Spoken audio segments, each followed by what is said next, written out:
सत्यवादी राजा हरिश्चंद्र की कहानी। कहते हैं सच की हमेशा जीत होती है, लेकिन आज की दुनिया में ये कुछ धुंधला सा दिखाई देने लगा है। भारत की भूमि पर अनेक प्रतापी राजाओं ने जन्म लिया है, जिनका नाम इतिहास के पन्नों में सुनहरे अक्षरों से लिखा गया है। इन्हीं प्रतापी राजाओं में से एक है सूर्यवंशी राजा हरिश्चंद्र, जिन्हें उनकी सत्यनिष्ठा के लिए आज भी जाना जाता है। राजा हरिश्चंद्र अयोध्या के प्रसिद्ध सूर्यवंशी राजा सत्यव्रत के पुत्र थे। वे हर हाल में केवल सच का ही साथ देते थे। इस वफादारी के कारण उन्हें कभी कभी कई समस्याओं का सामना करना पड़ा, लेकिन वे सच्चाई की तरफ नहीं झुके। एक बार मन्नत लेने के बाद उसे हर कीमत पर पूरा करके छोड़ दिया। राजा हरिश्चंद्र की सत्यनिष्ठा की ख्याति हर जगह फैली हुई थी, इसलिए ऋषि विश्वामित्र ने उनकी परीक्षा लेने का निश्चय किया। उसी रात राजा हरिश्चंद्र ने एक सपना देखा, जिसमें उनके राजभवन में एक तेजस्वी ब्राह्मण आते हैं और राजा उन्हें आदर से बैठाते हैं। राजा उन ब्राह्मण का आदर सत्कार करते हैं और उन्हें उसका राज्य दान में दे दो। राजा हरिश्चंद्र जब नींद से जागे तो वे अपना सपना भूल चुके थे। अगले दिन ऋषि विश्वामित्र उनके दरबार में पहुंचे। उन्होंने सपने में राज्य दान की बात राजा को याद दिलाई। जब राजा हरिश्चंद्र को समझ आया कि वो ब्राह्मण विश्वामित्र ही थे, तो उन्होंने अपना राज्य उनको दान में दे दिया। दान देने के बाद दक्षिणा देने की प्रथा थी, तो विश्वामित्र ने राजा हरिश्चंद्र से 500 स्वर्ण मुद्राएं दक्षिणा में मांग ली। राजा हरिश्चंद्र पहले ही अपना राजपाट ऋषि को दान दे चुके थे। इस बात को भूलकर उन्होंने अपने मंत्री से मुद्रा कोष से स्वर्ण मुद्रा लाने को कहा, लेकिन विश्वामित्र ने उन्हें याद दिलाया कि दान में देने के बाद अब राज्य उनका हो चुका है। राजा को इस बात का एहसास हुआ और उन्हें चिंता हुई कि अब दक्षिणा कैसे दी जाए। दक्षिणा न मिलने पर विश्वामित्र ने राजा को श्राप देने की बात भी कही। राजा हरिश्चंद्र धर्म और सत्य के सच्चे पुजारी थे। ऐसे में दक्षिणा न देने पर उनसे अधर्म हो जाता। तब उन्होंने फैसला किया कि वे खुद को ही बेच देंगे और जो रकम प्राप्त होगी उससे वे ऋषि को दक्षिणा चुका देंगे। इसी उम्मीद के साथ उन्होंने खुद को काशी के एक चांडाल को बेच दिया और चांडाल ने ऋषि को उनकी कीमत अदा कर दी।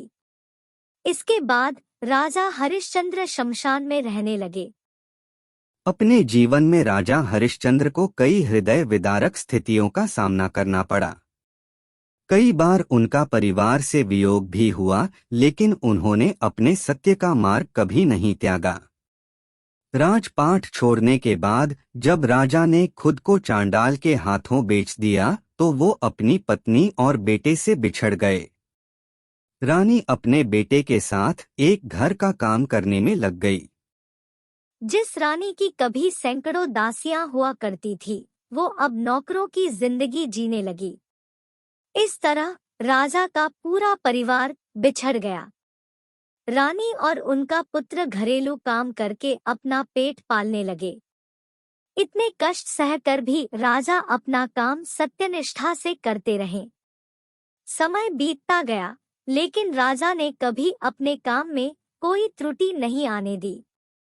बिना अपनी पत्नी और पुत्र की स्थिति के बारे में जाने राजा हरिश्चंद्र अपनी जिंदगी जी रहे थे।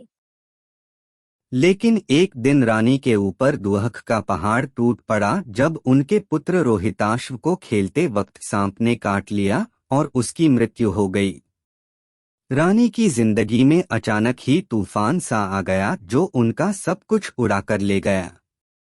यहाँ तो उन्हें ये भी मालूम न था कि उनके पति कहाँ हैं और उन तक कैसे ये खबर पहुँचाई जाए। रानी के पास कफन तक के पैसे न थे और वो समझ न पाई कि ऐसे में क्या किया जाए।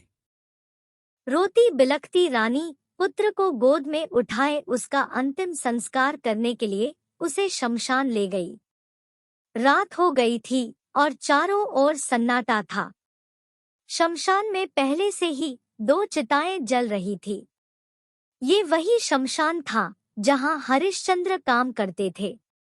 जब रानी शमशान पहुंची तब यहाँ काम कर रहे हरिश्चंद्र ने उनसे कर मांगा। पहले राजा रानी को पहचान नहीं पाए, पर जब रानी ने उनसे विनती की तब जाकर राजा ने उन्हें पहचाना। पने पुत्र के शव को देखकर राजा विलख पड़े, लेकिन उन्होंने अपना कर्तव्य नहीं छोड़ा और रानी से बिना कर लिए अंतिम संस्कार करने से मना कर दिया। रानी ने बहुत विनती की कि उनके पास कर में देने के लिए कुछ नहीं है, लेकिन राजा ने कहा कि कर न लेना उनके मालिक के साथ विश्वासघात होगा जो वे कभी नहीं कर सकते। फिर उन्होंने रानी से कहा कि अगर उनके पास कुछ नहीं है तो वे अपनी साड़ी का कुछ भाग फाड़कर कर के रूप में दे दें। रानी ने जैसे ही साड़ी फाड़नी शुरू की, उनका पुत्र जीवित हो उठा और वहां ऋषि विश्वामित्र भी प्रकट हुए। उनके साथ कुछ अन्य देवता गण, भगवान विष्णु और इंद्रदेव भी थे। उन्होंने बताया कि ये राजा हरिश्चंद्र की सत्यनिष्ठा और कर्तव्य की परीक्षा हो रही थी। इस परीक्षा में राजा सफल रहे और इतना कहकर विश्वामित्र ने हरिश्चंद्र को उनका राजपाट लौटा दिया। तो दोस्तों, सत्यवादी राजा हरिश्चंद्र स्टोरी आपको कैसा लगा? नीचे कमेंट बॉक्स में आपके विचार जरूर लिख के हमें बताएं।